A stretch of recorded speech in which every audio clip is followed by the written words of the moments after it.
Welcome to the NHL Wraparound Podcast featuring Neil Smith, President General Manager of the 1994 Stanley Cup champion New York Rangers, and longtime ESPN NHL veteran Vic Morren. Together, they share no-nonsense opinions on news and issues around the National Hockey League. Whether you're a casual or diehard fan, each episode of NHL Wraparound will leave you more informed. Now, here's your hosts, Neil and Vic.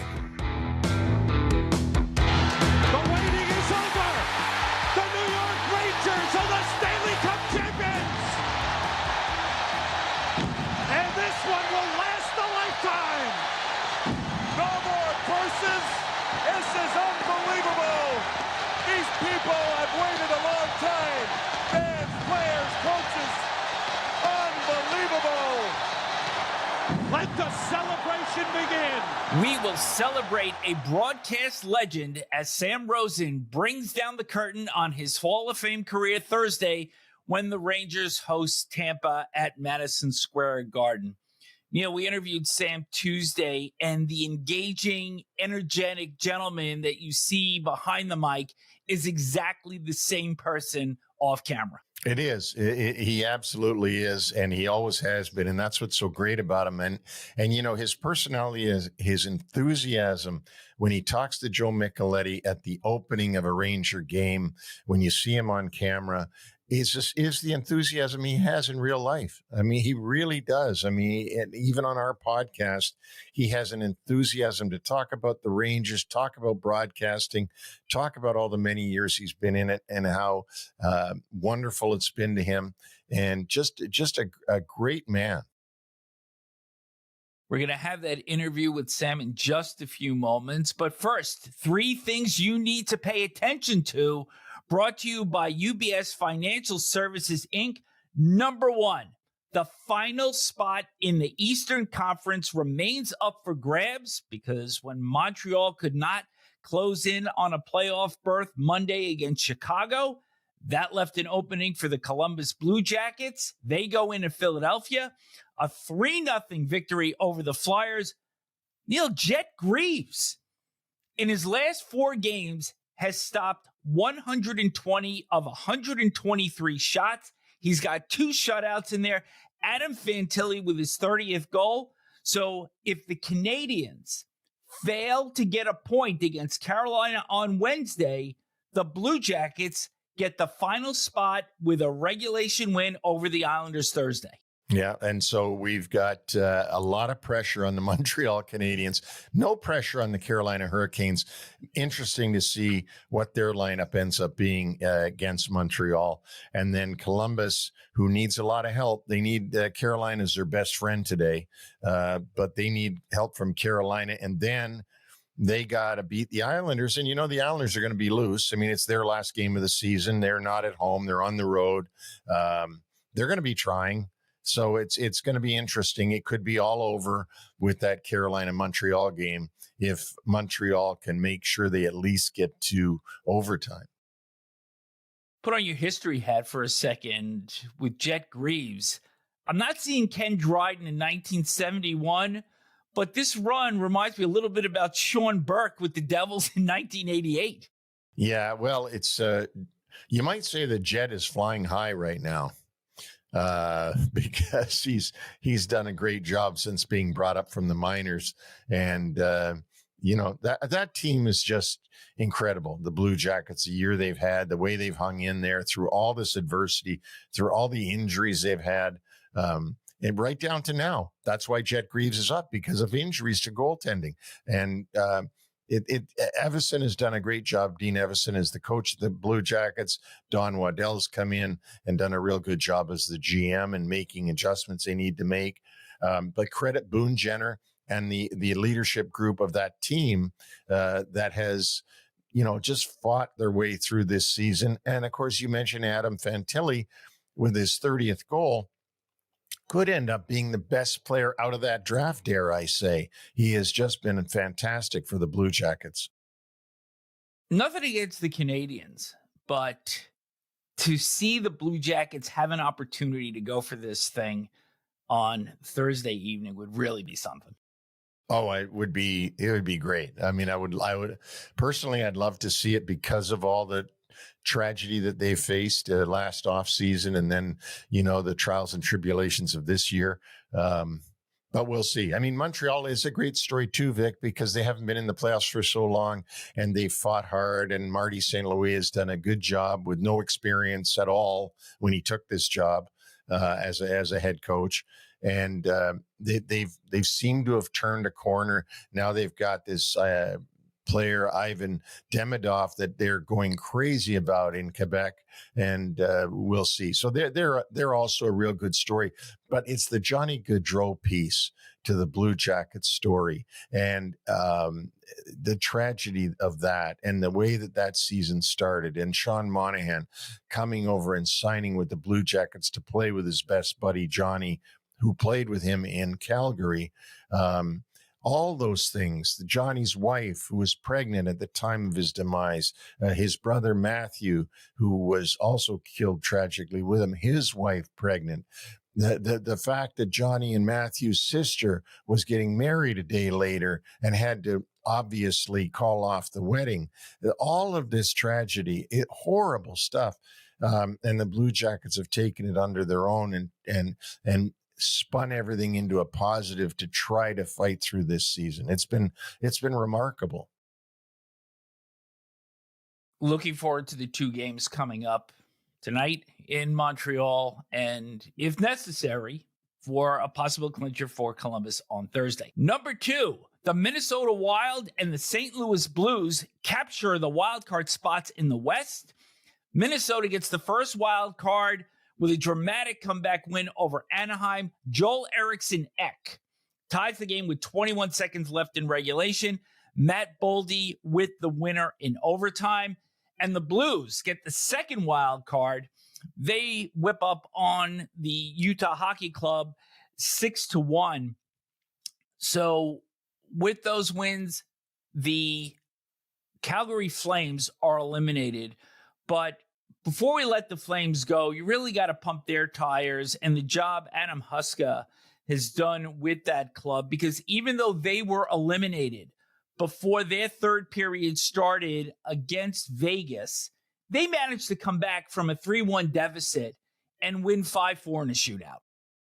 Yeah, and I was surprised, Vic, that they were behind 3-1 going into the third period when I tuned in on my way home, because Eichel wasn't playing, and several other good players for Vegas didn't make the trip to Alberta. And so I thought, well, the Flames will get this one. And when I saw they were behind 3-1, I thought, oh my God, how frustrating is this for their fans to be sitting there for this? So good on them to come back, tie it up 3-3, go ahead 4-3.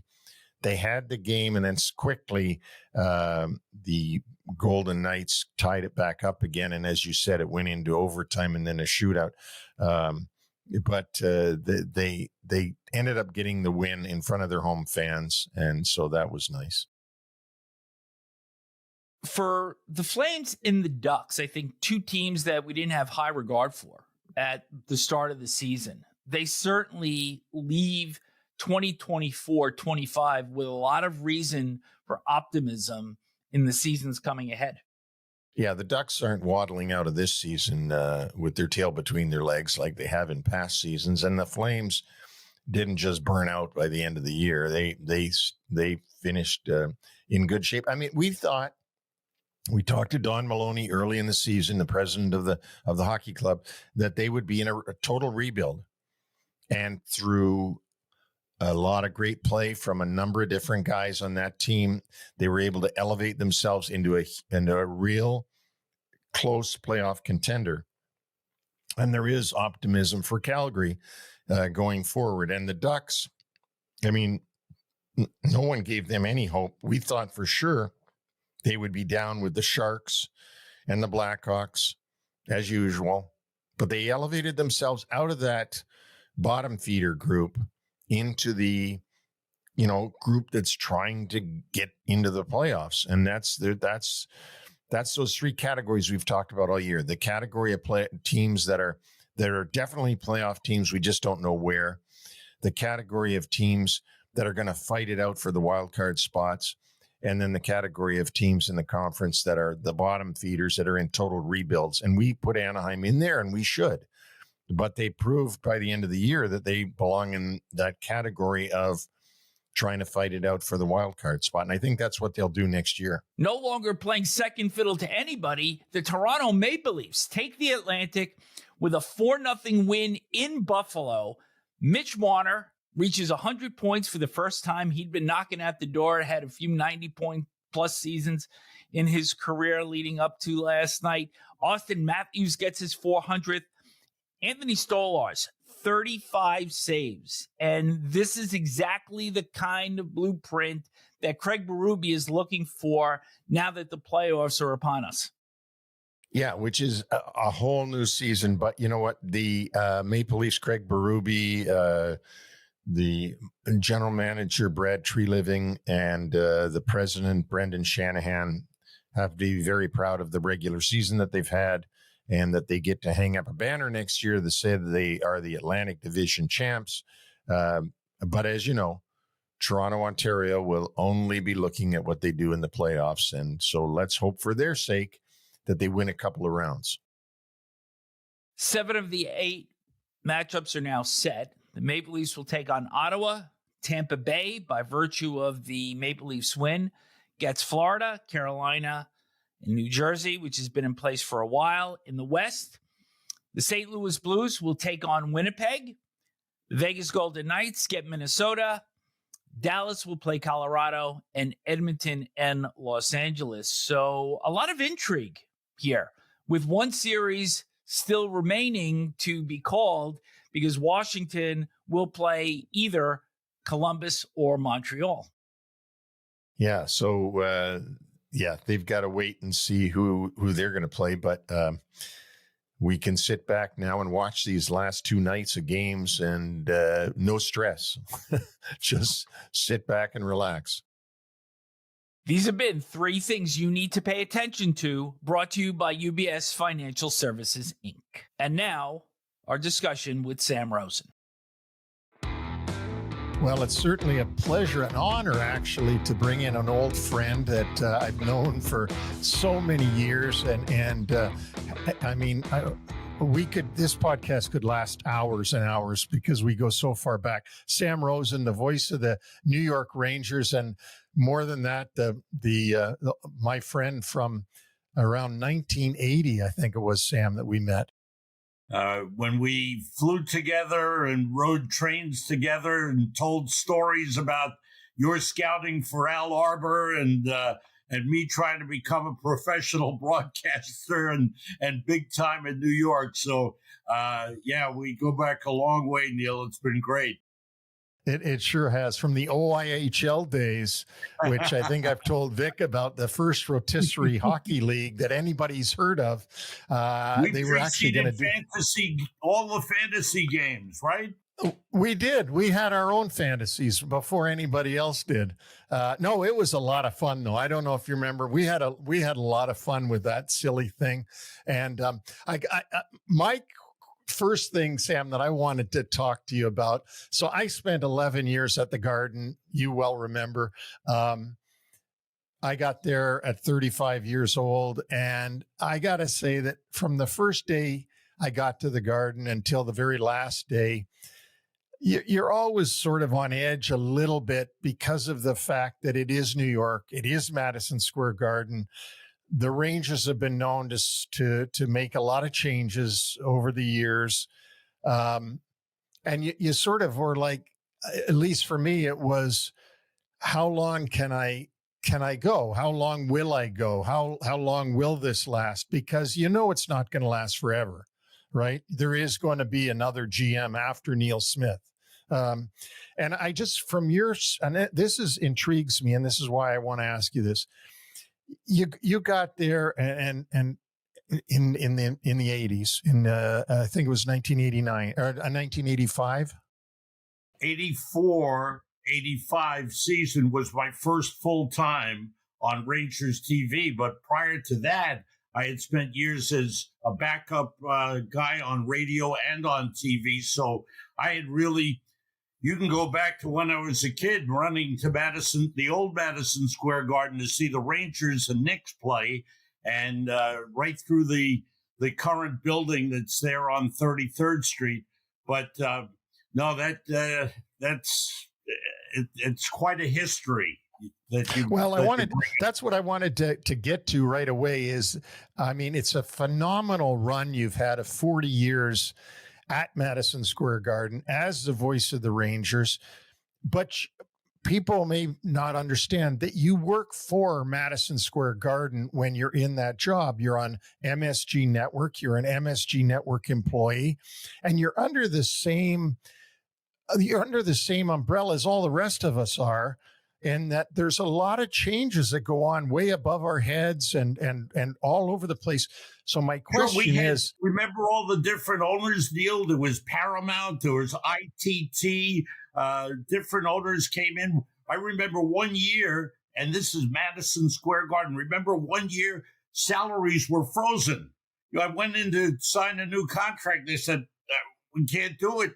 All salaries were frozen. I think it was the year ITT took over, and everybody's salary was frozen, and nobody got a raise until ITT sold, and we moved on to new ownership.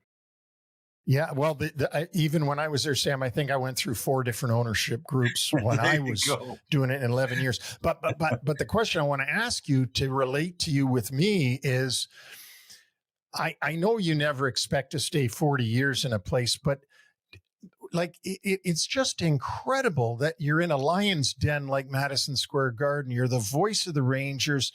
You got so many people picking on you for so many different reasons, absurd reasons, this reasons, all above you. Things are swirling. Did you ever think, oh my God, I've been here 5 years now, 6 years now, 10 years, 15, 20, like, am I going to be able to keep going? Are they going to let me do next season again? Was it ever a thing like that, Sam, or did you just assume that it was okay? I'll relate a couple of stories, Neil, but I never thought of it that way. I loved what I was doing so much that I always believed that wherever I was, and I started out, when ESPN first went on the air in September of 1979, I did one of their first college football games and did the early different sports that they were programming. And I did the first hockey. They signed 2 contracts, 10-game contracts, one with the Hartford Whalers and the other with the Washington Capitals. And I had the joy of doing them. They were at the bottom of the league, but I got to do those games. And I think we rode some of those train rides down to D.C. to see the Caps play, and you were scouting. But I never thought of it that way, Neil, because I loved what I was doing so much that I always felt wherever I went, something good would happen. And as it happened, when I got out of school and got my first job up in Bridgeport, Connecticut, and I was still working as a statistician for the New York Knicks radio network. Jim Gordon was doing the play-by-play. They had 25 to 35 small radio stations in the Northeast. Jim Gordon did the play-by-play, and he called me to do his statistics. And at halftime, at the end of the game, he would give me the microphone and say, here, you do the stats. So I got to know the people very well at Madison Square Garden then. Then I got entree in 1977, February of 1977. Jim Gordon was supposed to fill in for Marv Albert on a Knicks-Nets basketball game on radio. Jim got sick. They asked Jim, is there anyone you could recommend? He recommended me, and I'm still there. And the first time I was there, I did basketball games. The next season they came and they said, can you do hockey? And I said, sure, I can do hockey. And I gave them all these tapes that I had put together while I was covering the teams for the now defunct United Press International audio network. and I would go off in a corner of the press box and do a period of play-by-play. And when I handed them the tapes, they liked it, and I became the hockey fill-in for Marv Albert on radio. And that continued. I filled in for Jim Gordon in the 78-79 season. He had back issues, was in the hospital for a month, and I worked MSG TV replacing him. So that was the build-up to knowing and learning the people at the Garden, learning the nuances of the Garden, and it really helped in the long run. In 1982, Joe Cohen was running Madison Square Garden, and he hired me to my first contract, and that was a 3-year deal. And I would say most of my contracts to this date have been 3-year deals, with the exception of that 1 year of frozen, no salary increase, no long-term contracts. But you go through different people. But I would go back, Neil, and say that the love I had for the job always came through. And fortunately, when there were turnover in people running the network and people running the Garden, they found the same way, and they appreciated that. And the people I worked with, Phil Esposito for 2 years, he becomes the GM of the Rangers. That's another force in the right place for me. John Davidson comes in, and we were friends before. We click as a broadcast team, and that lasts 20 years. John leaves. Joe Micheletti, who had been doing Islanders, slides in to the seat, and we've been together 19 years. The one nervous moment I had, I go back to the mid-'80s, I think it was around 1987, the person running the Garden was Alan Fields. And I don't know if you knew him, Neil, but a big, burly man, strong. He used to play basketball on the Garden floor the morning of Knicks games. So he was running the Garden, and people were intimidated by him. Strong, tough-looking, aggressive leader of the Garden. Well, we're doing a game, and Tom Watt was the coach. I think it was either Vancouver or Winnipeg. I'd have to double-check that. But Tom Watt's coaching, and as you know, Neil, you know him, a mild-mannered person, a great guy to talk to. He wouldn't hurt a fly. Well, the Rangers are winning the game, or maybe a close game anyway. We're in the third period, and suddenly a guy walks down the steps behind the visitors' bench, and he dumps a beer on top of Tom Watt's head. Well, I lost it. I'm yelling. I'm saying, how could they do this? How can they allow someone to come down there and do that to Tom Watt? And I said, they ought to think about stopping to sell beer. So the next day, my phone rings, and it's Alan Fields' office. His secretary says, Mr. Fields would like to see you in his office at 1:00. I drive into the Garden. I walk in. There are several people there. I sit down quietly. He gets up from behind his desk here, and he walks towards me, and he looks at me, and he says, Sam, we make a lot of money selling beer. And he said, please, be careful what you say. And I thanked him very much, and I left timidly, but I still had my job. Wouldn't you know that the next season, they stopped selling beer in third period. At the end of the second period and the end of the intermission, they stopped selling beer. So it had an effect. But that was probably my most nervous moment in the years that I was at the Garden.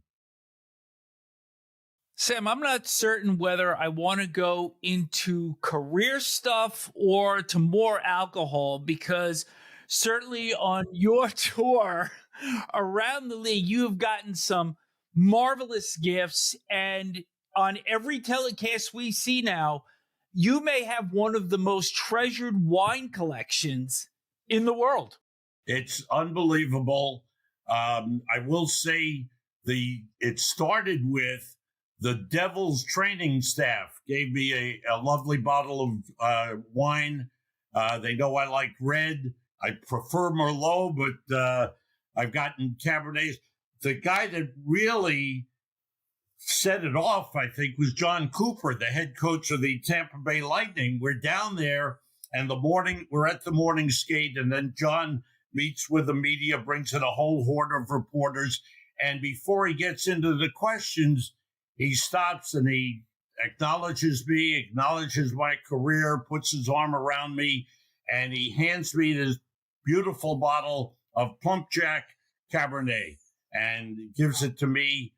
And we're walking out. I guess someone said to him that I like Merlot. So, he said, "Do you like Merlot?" I said, "Well, preference, if I had a choice, yes, I like Merlot."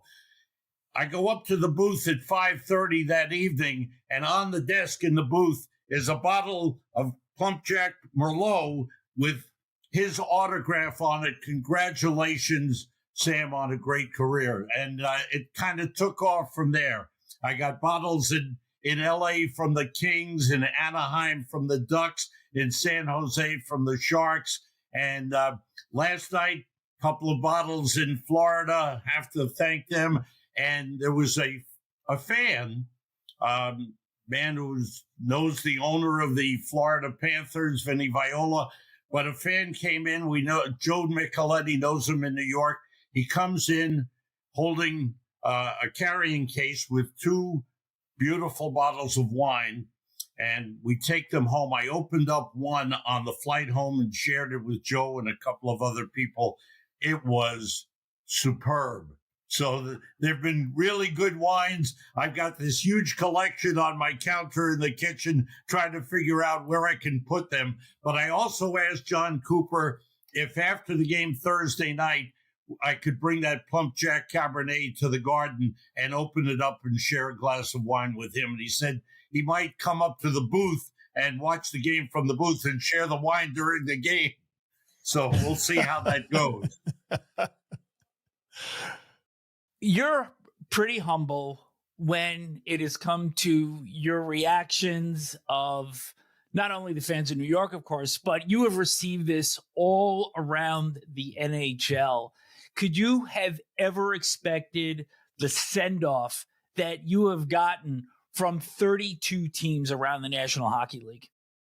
Vic, it was interesting when we discussed this being my last year, the people at MSG Networks and myself, and they said, "Look, Sam, we talked about the timing and how, what we wanted to do and how we wanted to do it." And they felt that it would be good because they felt I'd be well received around the league. I didn't know what to expect. It's been overwhelming, and it's been so heartwarming and gratifying. And, there are times, literally, tears come to my eyes. I've tried to hold it together all season long. But I thought about it one day. We're on the road, and I thought about all the cities that we go to. And I realized that throughout the years, you make friends, you make professional associates, friendships that you can call on anytime in every city, whether it's former players, executives, GMs, whatever it is, they stay with you. And the way they've acknowledged my career has been overwhelming, and I can't thank people enough. The fans have been wonderful in their reception. We were in Salt Lake City. Here's Salt Lake City. I was there once in 2002 for the Winter Olympics, but here we are. It's brand new to the National Hockey League, and the fans in the Delta Center were amazing. I mean, again, up on the video board and the acknowledgement of my career. And then between periods, fans lined up. The visiting broadcast areas down low, right in the middle of the stands. Fans just lined up to say hello, take selfies, and autographs. It was just an amazing reception in a totally new area for the NHL. Sam, I want to mention one thing in case the listeners and even Vic, I don't know if you remember this, but one of my best memories of doing the broadcasting that I did for that period was I got to do a game with Sam. And do you remember it, Sam? Do you remember where we were? I don't remember, Neil. Please but remind me. Let me remind you, we did a game in Phoenix, and it was obviously the Coyotes were playing. Yes. But yes. Okay, and here was the difficulty of doing the game. Was that for OLN, the OLN network? It might have been for OLN, or it might have been for I can't remember. It was ESPN or OLN or Versus. But here was the thing that happened, Sam. We get there, and I think I called you or something, and I said, "Have you seen the news?" And I think this is the way it went. And you said no, and I said, "Rick Tocchet's in a bunch of trouble with the supposed gambling thing." Now, as it turned out, he was let off of all the different things, and it was all put to bed. But I remember us going to the skate that morning, and Rick Tocchet was on the ice, and it was national news about this gambling thing. So now the producer says, "Neil, you're going to have to talk about this on the game." I'm like, I don't want to talk about this. It's Rick Tocchet. I don't want to talk about, I don't know if you remember that day in that game. And I think we took the red eye home, Sam, after that game. We didn't stay. Yes, we did. No, I do remember that. And I know that we knew Rick so well. And to this day, Rick is one of my favorite people. We always see him together. The Canucks gave me a beautiful jersey, and we took pictures, and Rick has done a great job wherever he's been. And yeah, that was a very touchy subject, especially gambling then. Now, gambling is an accepted form of whatever going on in sports, and a huge money stream, and people just take it as part of the natural course of events. But then it was a very touchy subject, and fortunately, it turned out fine for Rick. Yeah, I do remember that. And my memory of it is that the authorities were trying to get a state trooper from New Jersey on making book, and somehow Rick Tocchet got pulled into this thing because Rick was, the Philadelphia Southern Jersey guy, and thankfully he got off of it with no harm, no foul. But I'll never forget heading in there thinking, okay, I got to do color commentary on the game, and now they want me to talk about a guy being charged with running book in the thing. So, and that was Sam and my game together. But I do cherish being able to do a game with you. I want to just bring up another one of our dear friends. He, when I first met this individual, he was wearing a Vancouver Canucks jersey, sitting in the press room at Madison Square Garden with his mom and dad, because his dad had just finished doing radio for the Rangers. And I'm talking about Kenny Albert, a wonderful, sweet guy, and he's going to be your successor. And I'm so happy to know that it's staying, what I would say, in the family, that Kenny gets to succeed you. And I'm just happy. And I wondered what your thoughts are on it. It's to me, it's like the natural course of events, Neil. Just what you're saying. Kenny Albert grew up with the Rangers. He was at the games doing his stats for his dad on the Rangers radio. He's become an exceptional broadcaster, doing it on his own, becoming his own person. He didn't rely on what his dad had done and what his dad had accomplished. He went to the minor leagues in Baltimore, got to know people there. Barry Trotz is still a good friend of his to this day. He's become a national broadcaster. And in a situation like this, we go back to New York and the pressures of New York, Neil, that you alluded to. I think if a person from outside the Rangers sphere was brought in, it would be very difficult for fans to accept that person right away. there'll be no difficulty with Kenny because everybody knows he's part of the Rangers group, the Rangers family. He's done radio for 25 or plus years. So I think it's an easy transition for him and a natural transition, and fans will just say, yeah, it's Kenny Albert. He's been doing Rangers hockey. He knows the Rangers as well as anybody. So, I think it's an outstanding. I felt all along that would be the choice as long as they could work out with Kenny's very busy schedule. And obviously they did. And I think it'll just be a smooth go on. He'll be working with Joe Micheletti. He and Joe know each other for years and years. They've worked together. It'll be an easy transition. And I'm happy for Kenny, and I'm happy for the network as well. I remember having season tickets for the Rangers in the late 70s and bringing notes because, like you, Sam, I started out in stats. I did a couple of books with Stan Fischler in the mid 80s, and I would bring notes down to Marv. And Kenny was there in his Vancouver jersey. And I grew up with Marv, listening to Tim Ryan, Sal Marciano, Jim Gordon, prior to yourself. And now, of course, it's so great that Kenny succeeds you. But 40 years later, is there anything from then that would apply to folks aspiring to be play-by-play announcers going forward? The next generation, so to speak. What I tell young aspiring broadcasters are a couple of things, Vic.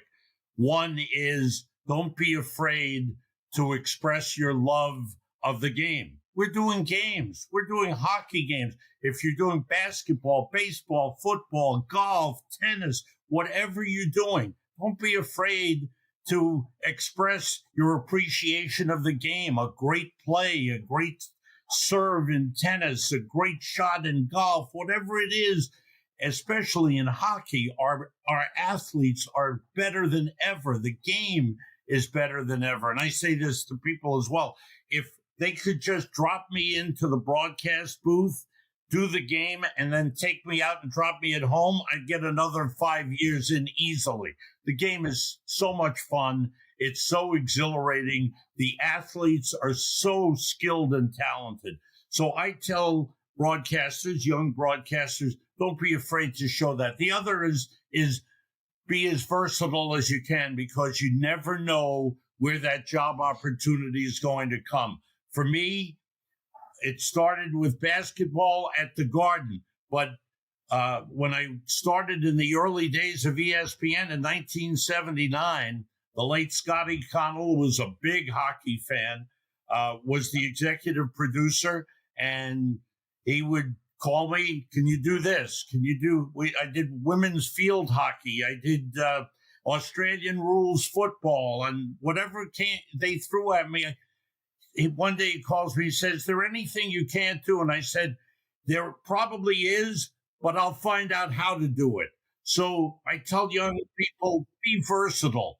So if a job opportunity comes, you may love hockey, you may love basketball, but if the job opportunity comes in football or it comes in baseball, grab it, do it great.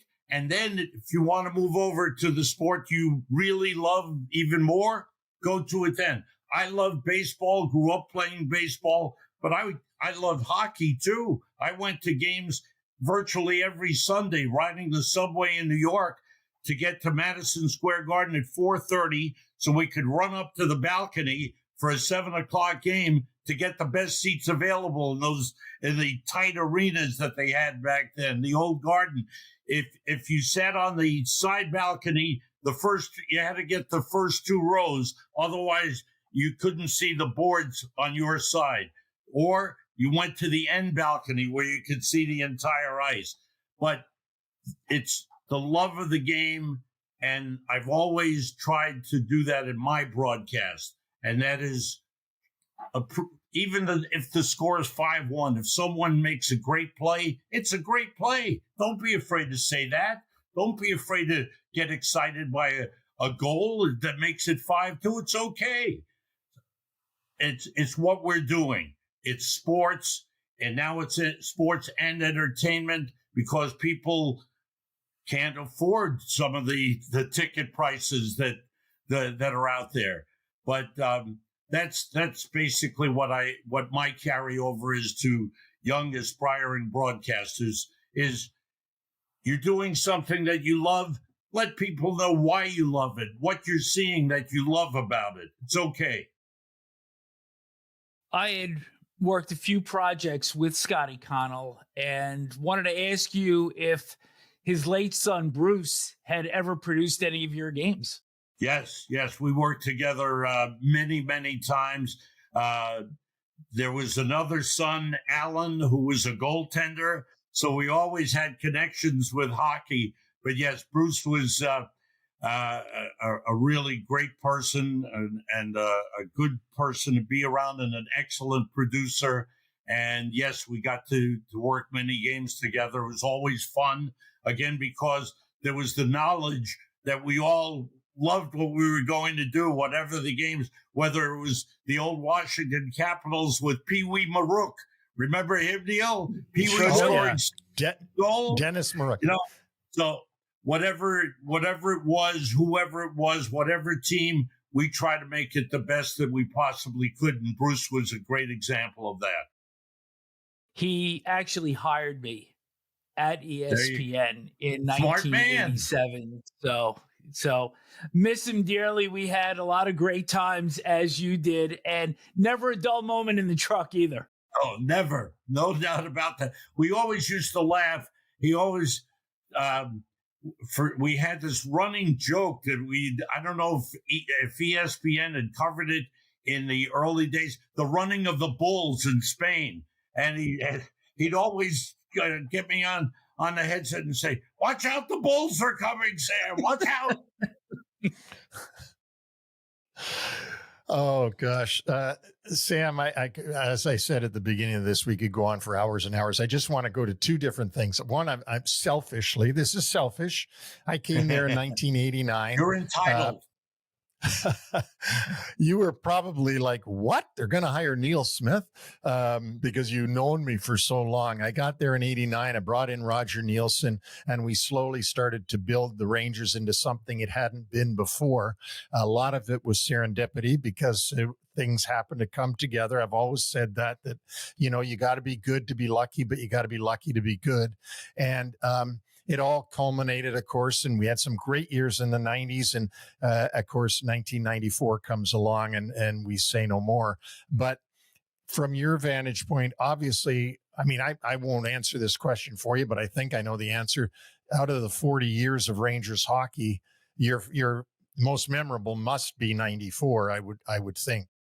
Without question, Neil, because the greatest moment as a broadcaster that anyone could have, I believe this, and I know I've talked with other broadcasters, to do the championship of a team that you grew up with, that I grew up with, following them from the early days when I was 12 or 13, 11 years old, going to the games and all my life rooting for this team and knowing where they had come and the struggles they had had. And to do a Game 7 in your home venue at Madison Square Garden to end this long, long drought of no championships, the greatest moment that I've had as a broadcaster. Now, as a series, I always tell people, I always felt the Rangers-Devils series in the Eastern Conference Final was the best series that I was involved with, that I was privileged to broadcast and to watch. But to win the Stanley Cup at Madison Square Garden, the cup that I believe to this day, and I'll argue with anyone, is the hardest to win, to win 4 7-game series. I mean, it was a magical time. It was a magical moment, typical of sports. There was great ups. There was adversity. You went through it, Neil. You lived it. You know it. And as I always tell everyone, whenever we talk about history, this team has won only one championship in 85 years, Neil, and you and Mike Keenan achieved that as the general manager and the coach. You know, nobody can match that. You'll always have that.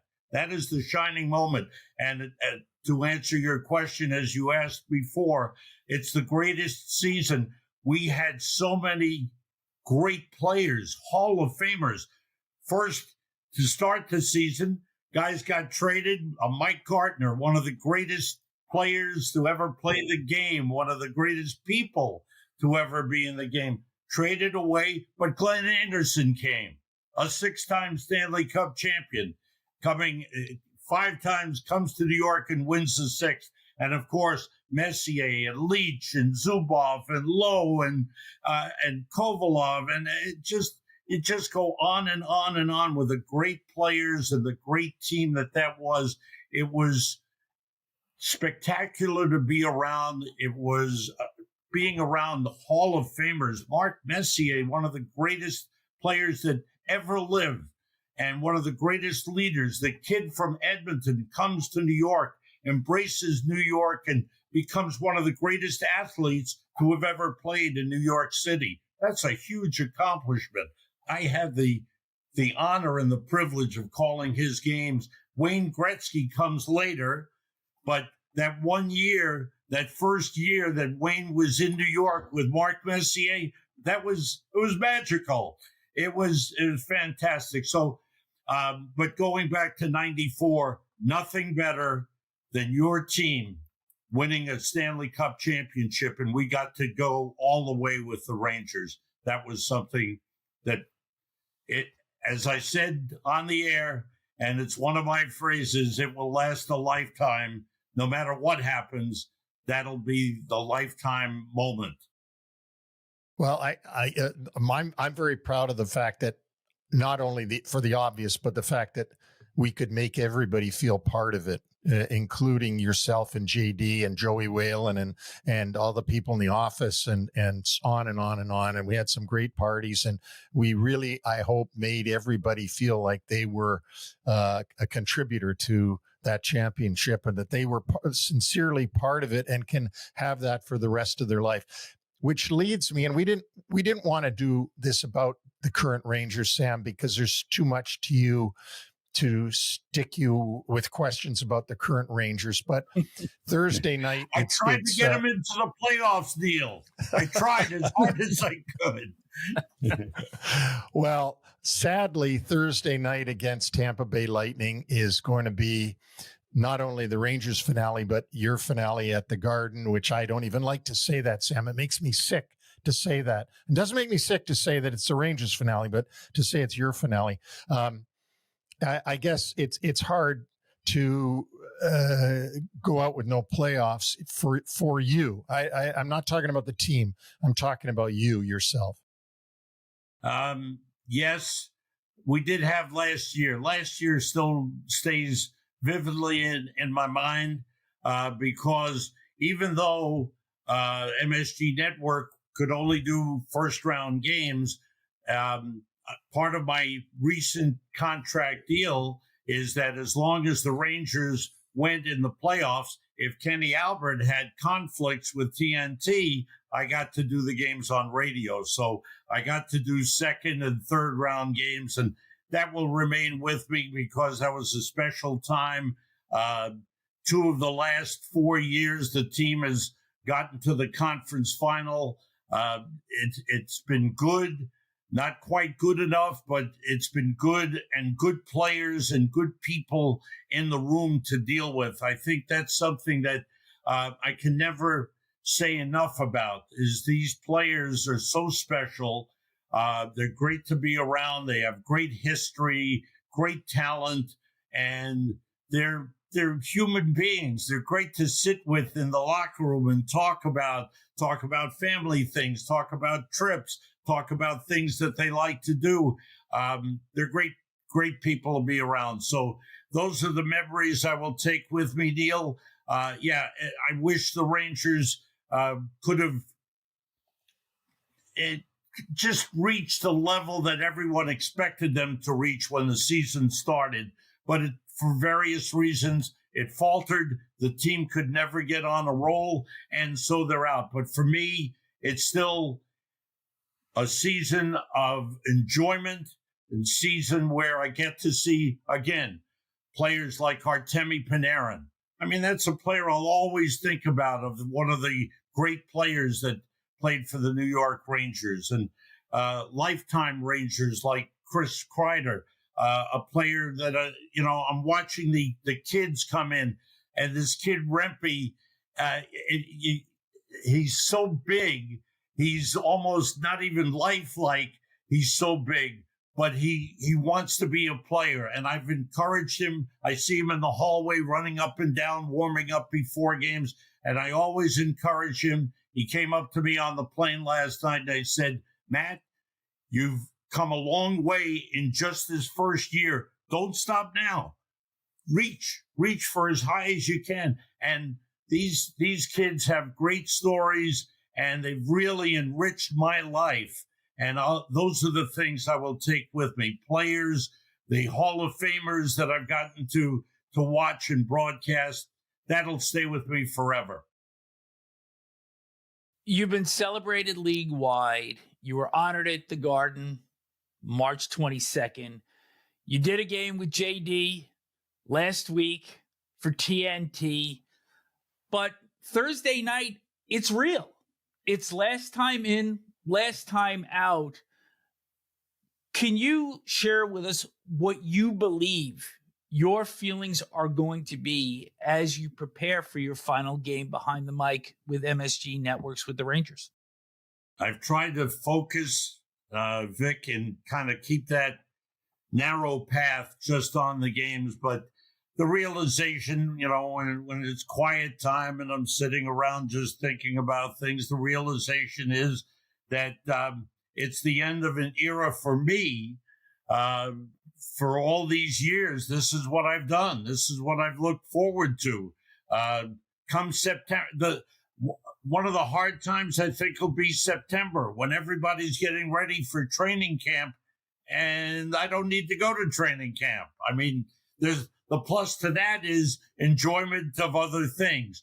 But it's it'll be hard to walk away, but the realization of all that has happened this year has been so positive, and it's a reassurance to me that what I've done and what I've committed my professional life to has been accepted, acknowledged, and received so very well. And that means an awful lot to me, to know that people really appreciate what I've done, what I've tried to do, and what I'll always want to do if I can help anybody. Last night we met Paul Maurice's son, Jake, who is an aspiring broadcaster. He's 25 years old. He's working in the East Coast League. He came up and spent a period with me and Joe and watched us work. And, we wished him well. And the last thing I said to him was, if I can help you in any way, don't hesitate to call. And I mean that to young people that I meet and get to know. I'm there to help anyone who wants to do well in this profession and move ahead. So it's been great. I know it's going to be emotionally difficult. I'll try to keep it together. But it's been a great run, and I'm very proud of all that I've done, and thankful for all the acknowledgments I've received. Sam, to close out, and when we had Kenny Albert on here a few weeks ago, who's just a wonderful human being and a humble, for the amount of exposure he gets, you'd think that he was still that kid in the Vancouver jersey that I met at the press room. And what makes this business of hockey and the National Hockey League so great is the human beings that are in it. because they're great people. They're great. They're the kind of people you'd be honored just to meet, but to give them as friends, and to be able to call them your friend and be able to see how humble they are after doing fantastic things. And you're one of those people, Sam, that I really treasure. You as a friend, as a somebody that people should try to emulate, the way you carry yourself, the good human being that you've been for all these years I've ever known you, which goes beyond the 40 years. That's, I think, what you should be most proud of. And that's what I have so much respect for you and your contribution to the NHL and to the Rangers. Thank you so much, Neil. Coming from you, it means an awful lot because you've given your life to hockey and the love you have for the game. And that's something that I've tried to share with everyone. It's such a big part of our lives. We dedicate ourselves. Sometimes we sacrifice some personal things. But look, that's what it's all about. You know, you give everything you can, your heart and soul, and I appreciate all that you've done and accomplished. And as I said before, Neil, no one can match what you did in 1994. And for me, it's just a great an appreciation that I got to work at the world's most famous arena and work with one of the great sports franchises in all of sports, the New York Rangers. And it's been a great run, and I'm thankful to everyone who's helped me along the way, and you're part of that, Neil. And Vic, you too, if you were in the booth that night in 1994, good. I'm sorry that you got chased out. I didn't get chased. I was just pulled off JD, but that was fine because, I was still working as a manager back then for ESPN, but I was doing stats in the booth because it was the one way to be in there. And I think for all of us to be able to share this, live it, and it really does last a lifetime. And no better words were spoken. Thank you. Thank you, Vic. Thank you, Sam, for being part of our podcast. I hope we can bring you back on here when we can talk hockey and not just careers. And you'll be free to say what you think because you'll be an independent contractor. Next year's, and Neil, you know this because you'll be part of it too. Next year's the 100th anniversary of New York Rangers. And there'll be a lot of events that certainly will remember, and memories go back to the championship years and the great players that have come through, and you'll be part of that, and I know I will, and that'll be fun as well. Well, I look forward to seeing you then, and thank you for coming on and doing this for us, for me and Vic, and it's a real honor to have you on here, and please stay in touch because I cherish you and Jill and your friendship. It means a lot. Thank you, Neil. I will. And thanks, Vic. Thanks, guys, for having me on. Imagine thanking us for having him on. We're the ones that are so thankful that Sam would come on NHL Wraparound. And boy, he's the same guy, Vic, that I've known for decades now, that we started off both trying to make it in our own respective careers, me in the world of hockey and him in the world of broadcasting. But same guy, same great guy, same humble guy. All these accolades that have been thrown at him haven't changed him one bit. We were so looking forward to doing this discussion, as I'd mentioned at the head of the show, and he did not disappoint us. His energy is infectious. It sure is. I mean, he just loves what he does. Our website is NHLWraparound.com, and remember, on Friday, we will have our playoff preview. While we're on somewhat of a broadcast theme today, the U.S. TV networks, ESPN and TNT, probably feeling a little bit anxious in that up until Calgary getting eliminated on Tuesday and the potential of the Canadians getting bounced on Thursday, there could have been 6 Canadian teams in the playoffs. And when you partner that with the fact that for the first time ever, all 4 of the original 6 U.S.-based teams, the Rangers, Boston, Detroit, and Chicago, are not getting in, that was going to make for some rough sledding ratings-wise. But one thing I've always said about this is when networks sign a rights deal in any sport, you don't get to pick your dance partner.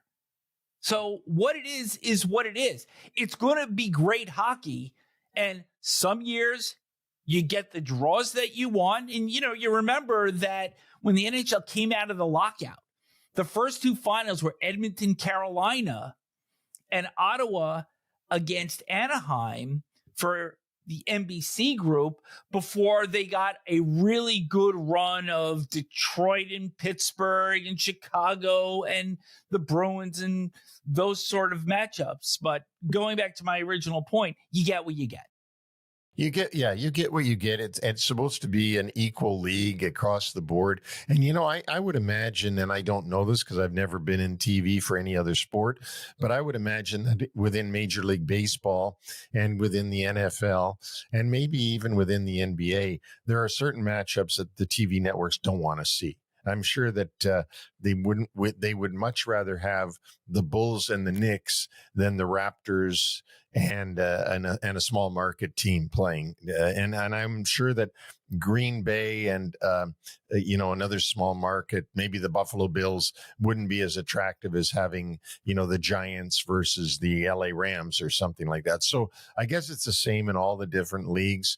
The thing that's more easier to identify is because of the Canada element to this whole thing, because there's only one Canadian team in Major League Baseball. There's only one Canadian team in the NBA, and there's no Canadian teams in the NFL. So, and the NHL has 7 Canadian teams in it. So it can make for some tough ratings if American teams face a Canadian team of very little notoriety. And you have to remember also that 2 years ago in Major League Baseball, it was Texas and Arizona in the World Series. Now, those aren't small markets, but they do have not quite the cachet of what they got last year. And that was Yankees-Dodgers. Well, which is probably the best you could get, right? The LA, coast to coast, LA and New York. And even non-baseball fans want to sort of tune in because it's the 2 big cities going at it with each other. Any way you slice it, though, whatever we get for our Stanley Cup final will be outstanding. And I think we can both agree that there is nothing, no matter which teams are involved, nothing like the first round of the Stanley Cup playoffs. No, it's a great round, and it's a surprising round, and there could be a lot of upsets that could happen, and you get more upsets in the first round than you get in any round, but there's more teams in there, and you've got less preparation than in any other round, right? Because you're coming right out of the regular season, and oops, we forgot that it's going to be like this in the playoffs. It's not going to be like the regular season, and oh God, we're done. Like the great example, Tampa Bay Lightning wins the President's Trophy, swept by John Tortorella and the Columbus Blue Jackets. That was a shocker. And that's a great example of what can happen in the playoffs. Going to fast forward to the future right now. And there was a recent poll of NHL players, and they were asked to look at the PWHL rules to see what they might like to see changed in the NHL. So they were given a bunch of rules to look at. I believe over 500 players were polled. And the one rule that they would like to see taken from the Women's League and applied to the NHL is called the jailbreak goal rule. I keep thinking about the bald guy with the mustache on the Monopoly card and his get out of jail free card. The rule would be that if a team scores a shorthanded goal, the penalty ends the same as if that team had surrendered a power play goal to the opposition, like it or not. No, I don't like it. I don't think that you should get. It's like saying, okay, if you can score shorthanded on these guys, we're going to punish them, take their power play away, and reward you and make you even with the other team. And you know what? You get a penalty, you should have to serve the 2 minutes or until you get scored on. 30% of the players disagreed with you. The other rules, that's not a lot. 30%. Well, 3 out of 10. But it's 30% of all of the rules that are here. And we're going to just go through the other 4 quickly. The 3-2-1-0 point system, meaning 3 points for a regulation win, 2 for an overtime or shootout win, 1 for an overtime or shootout loss, and nothing for a regulation loss. 24% were in favor of this rule, like it or not. No, I don't like it. I don't want to see it. I don't want to see 3-point games. You get 3 points if you win. I like it with 2. You're getting cranky. No, I just don't like it. But 24.4% of what? Of those polled, they had one choice to make their selection, and 24% went for this point system. So here's another one for you. Let's talk playoffs. This one has a lot of intrigue attached to it, a lot of locker room billboard material. Top seeds in each conference get to pick their opponent in the first round. Almost 17% were in favor of this one. I like that. But the league will never go for it because the league doesn't want it, the league doesn't want to put anything in the hands of the teams, and they want it more set for TV and all the rest of it. So, I mean, I don't mind that. Anything that gives a reward to the top team, I'm in favor of, because I don't think, the system now 1 versus 8, that's really good. It should stay like that, but it should be 2 versus 7, not the other division winner against 7. I'm more a purist in that. I think if I'm an underdog and somebody is picking me as their opponent, that's all I need for motivation. Yeah, no, that would be motivating for sure. Player can be repeated as often as a club would like in a shootout. We don't like the shootout to begin with, but this would put maybe a little bit different wrinkle, because you remember how successful TJ Oshie was, and we don't know if he's even going to come back. But do you like the idea that if the shootout stays in the NHL, that a player can be repeated as often as the head coach would like? Boy, you're really getting away from a team game there. You're going down to, some guys would never get a shootout ever in their entire career if you do that, right? Because you at least the way it is now, there's a chance that you're going to get a shootout attempt if it goes far enough, because they're going to run out of guys. So this would really make it not a team game. But I understand why you'd get the shootout over with quicker if you could just do the same guy over and over again. Last one. Removing the trapezoid from behind the net, restricting goaltender movement to play the puck. 13.5%. Yeah, so when we say that, to understand it properly, that means that the goalie would be able to go into the corners where he's not allowed to go right now. He's always been allowed to go into the trapezoid. So it's removing those corners, do not enter areas, right? That's what this would be. And they put that in there to make sure that the goalie didn't come out and be able to play the puck every time it went down, and then everybody had to circle back. I don't know. I'd like to see a game now that it's been so long, Vic. I'd like to see a game with them removed and see what difference it makes, how different the game would be. And this was the Martin Brodeur rule, basically. I was the one that suggested, and they put into action before this, that if a goalie came out of his crease when the puck was shot down for icing, that the icing was nullified by the goaltender coming out of his crease. That was mine. I got to say, to be honest with you, because what I didn't like was the goalie comes out, fakes, and then lets his defenseman touch it, and then it's icing. So this is sort of that, where you can't go into the corner. The Marty Brodeurs of the world today, who's most of the guys, they can't go off into the corner and just throw it back down the ice again. It's got to be a defenseman or a skater that gets the puck.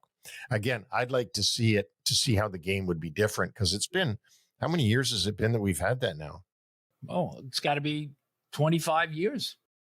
Well, didn't they change it in 05 for the 05-06? Is that when that came in? Yeah. Is that when the red line came out and the Trapezoid coming out of winning the lockout in 05-06? Yeah, so 06. So we've had it in there for almost 20 years. So I can't remember what it was like without it, other than, that I don't, with all these other rules changed, I don't know what it would be like without it, because it wouldn't be the same as in the days of the red line. It'll be interesting to see if this is something that is actually put into play during next preseason and perhaps implemented sometime down in the future. Yeah, for sure. Player notes.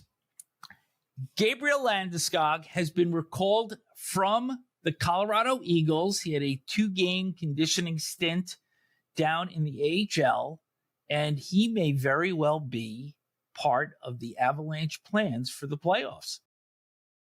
That'd be wonderful. It'd be great to see him back. He's worked so hard to get back into the league, and certainly would increase the odds for the Colorado Avalanche this playoff season. Nikolai Ehlers, forward for the Winnipeg Jets, now listed as out week to week. He had a collision with a linesman, backed into him on Saturday night in Chicago, apparent foot injury, and this is a significant loss for the Jets as they head into their opening round series with the Blues. Yeah, it sure is. Ehlers has had a great season. He's a great player for the Jets, and it's hard to imagine what the foot injury is when he ran into the linesman. Did he get cut? Which I don't know how you get cut through those boots they wear now, but he'll be a noticeable loss for the Jets. Suspension news. Darnell Nurse gets 1 game for his cross-check on Quentin Byfield on Monday, so he will miss the Oilers' regular season finale. And Yakov Trenin, forward for the Minnesota Wild, there had been some talk about whether or not he would receive some supplemental discipline for his sucker punch on Derek Forbort of the Vancouver Canucks on Saturday. Forbort ended up with a broken orbital bone. However, the league says no discipline forthcoming. And if anybody should know about the unwritten rules of fighting, it would be George Parros, who is the top dog at the player safety committee. So on we go. A couple of great send-offs. So we kind of held this one from the Minnesota and Anaheim game from Tuesday. After Joel Eriksson tied the game, and the Wild were assured of making the playoffs, great move by John Hines. He takes out starting goaltender Philip Gustafsson, and he puts in Marc-Andre Fleury for a final regular season game. I mean, Gustafsson's going to be the starter for the playoffs, no question. But Fleury gets into the overtime, makes 5 saves, 3 of them during an Anaheim power play, full acrobatics. They win the game in overtime. It's his 575th career win. And what an amazing send-off. And after the game, the Ducks lined up and they shook Fleury's hand. And it was just a wonderful scene in Minnesota. Yeah, that's really great. It's Fleury's had a lot of good send-offs this season. And of course, nobody smiles more than Marc-Andre, but it's good. He deserves this. He deserves whatever he gets. He's been a great ambassador for the game. And a final opportunity to be on a team that makes the Stanley Cup playoffs. Probably a little bit less fanfare around the league, but certainly notable. Robert Bertuzzo, defenseman for the Utah Hockey Club, was saluted by the Blues after their loss in St. Louis on Tuesday. He won the Cup with the Blues in 2019, spent 10 seasons in St. Louis. Now, he was injured, thought to be done for the year. He had not played since the 2nd of January, so he was a surprise inclusion into the lineup on Tuesday, played a little over 12 minutes. His parents flew in for the game. He's just turned 36 years old. He's an unrestricted free agent, but just by the body language and everything suggested last night, this may be his last game in the NHL, and the Blues gave him a warm send-off last night after the game.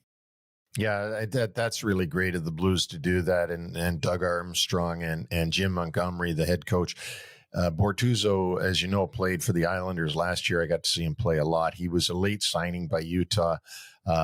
Probably with this latest injury that held him out since January, he probably decided, okay, that's it. That's enough. I'm not just going to hang on and, be signed in September every year and go through a lot of injuries. So, but it's class act by the Blues to do that for him. And I'm sure him and his parents were very much honored by that. We talked about it a week ago, just the subculture that is developed in the NHL of doing things in such a high class manner. It's a wonderful thing to see. It sure is. It's just great. It's heartwarming that in this time in humanity where all you hear about is people not being nice to one another, that you see stuff like this, which is really classy stuff. This is the human side of the story. Neil, you've known Sam Rosen since the late 70s, early 80s, and this is a friendship that has just gotten better with time. I think I first met Sam in the New York Rangers press room when I was doing scouting for the Islanders. So it would have been 1980 when I started that.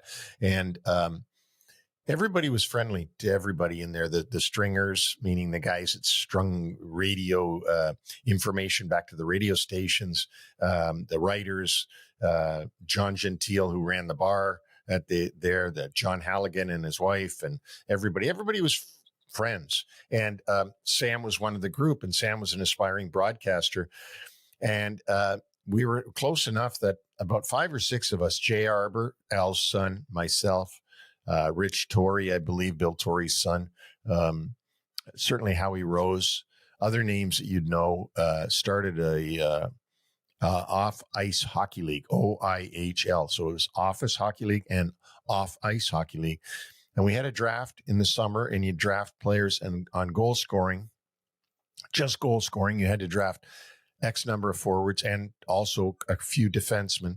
And then we had rules on trades and all that kind of stuff. And Sam was in there for years with us, and we had a lot of fun with it. He was just one of the guys. He was just one of us. And then, as we know, he got the job in 1984 to be the full-time broadcaster.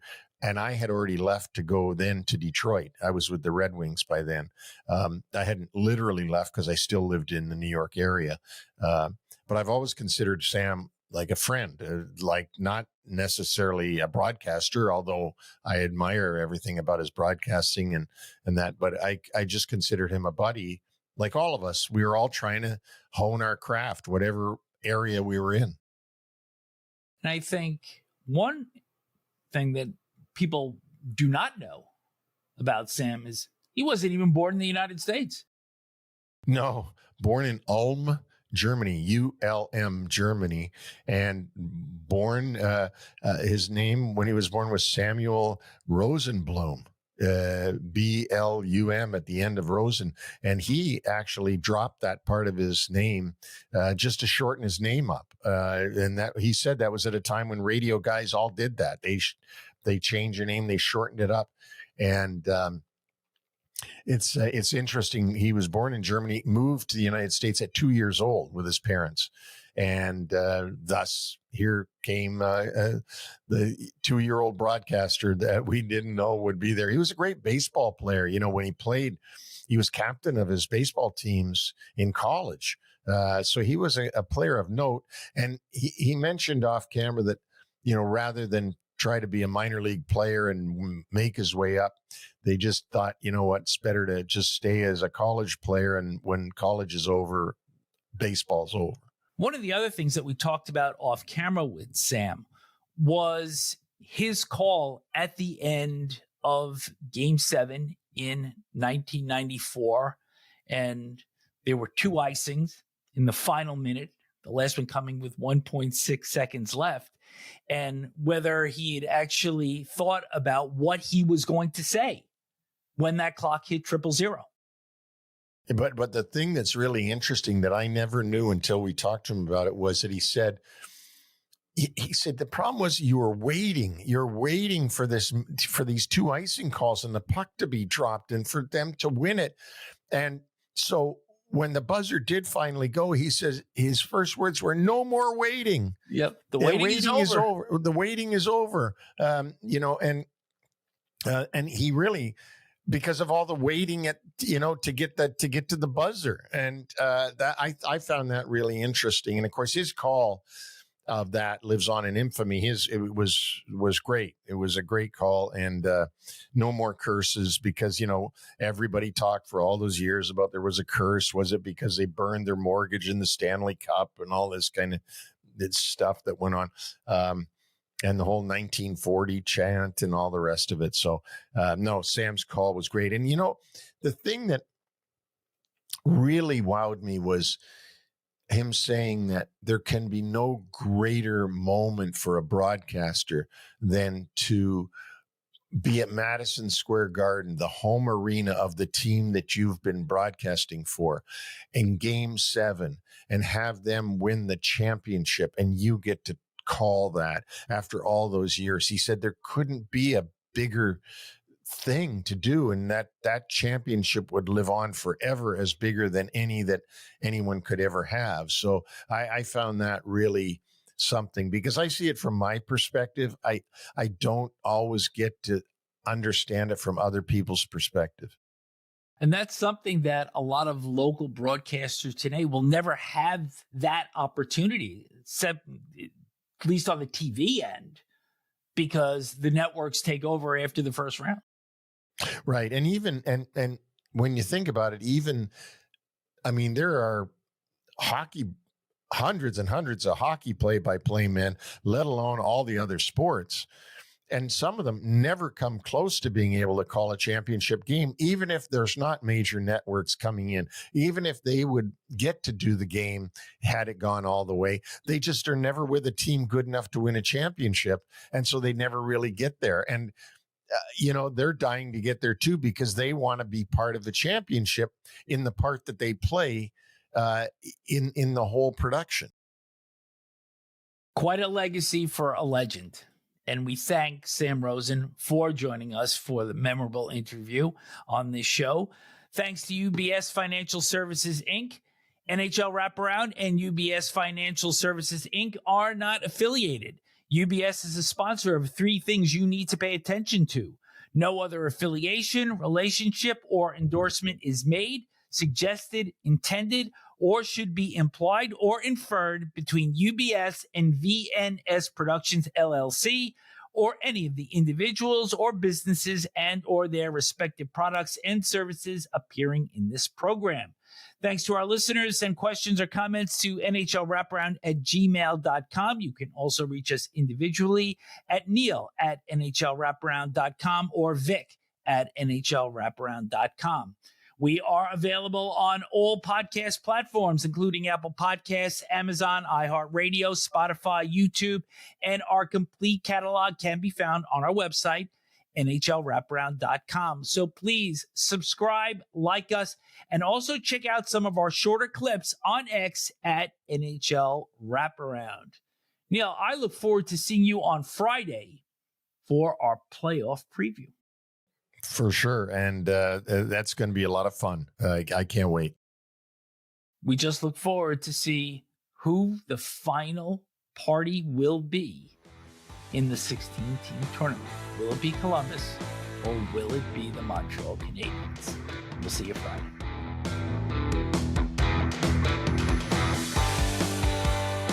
Thanks for joining us on the NHL Wraparound Podcast. Don't forget to subscribe to stay up to date on all the NHL action.